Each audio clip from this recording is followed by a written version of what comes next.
तर आज अनेक मंत्र्यांनी विविध भागामध्ये जाऊन पाहणी दौरे केलेले आहेत आणि मदतीचं आश्वासन देखील दिलंय। त्या संदर्भातल्या टॉप 9 बातम्या पाहूया।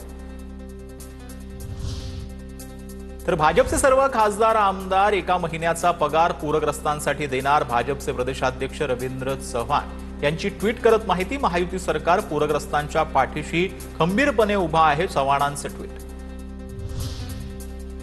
अजित पवारांचा मोठा निर्णय। राष्ट्रवादीचे सर्व मंत्री आमदार खासदार एका महिन्याचा पगार पूरग्रस्तांसाठी देणार। हा पगार मुख्यमंत्री सहायता निधीत जमा करणार, तटकरेंची माहिती।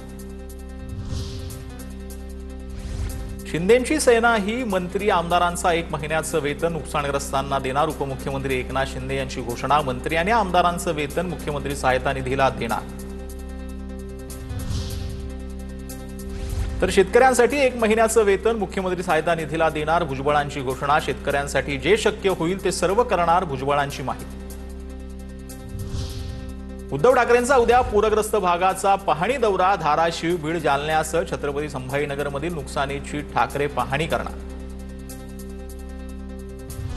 लातूर जिल्ह्यातल्या निलंगा तालुक्यातील औराद शहाजनी मध्ये मुख्यमंत्री फडणवीसांकडून पाहणी। इथे मांजरा आणि तेरणा नद्यांचा संगम असल्यानं शेतीचं मोठं नुकसान। यावेळी शेतकऱ्यांनी मुख्यमंत्र्यांकडे व्यथा मांडल्या। सोलापुरामध्ये शेतकऱ्यांनी मुख्यमंत्री फडणवीसांची गाडी अडवली। माड्यात पूरस्थितीची पाहणी करून माघारी जाताना गाडी अडवली। शेतकऱ्यांनी आपल्या विविध मागण्यांसाठी गाडी अडवली। धाराशिवमध्ये मंत्री गिरीश महाजनांचा ताफा शेतकऱ्यांनी अडवला। नुकसानग्रस्त शेतकऱ्यांकडून मदतीची मागणी। तर मी पैसे घेऊन आलो नाही, गिरीश महाजनांचं वक्तव्य। पैसे घेऊन आलो का म्हणता? मग मंत्री आहेत तर फिरतात कशाला? दिखाव्यासाठी दौरे काढून खर्च वाढवण्यापेक्षा हेक्टरी 50,000ची मदत करावी। रोहित पवारांची महाजनांवर टीका।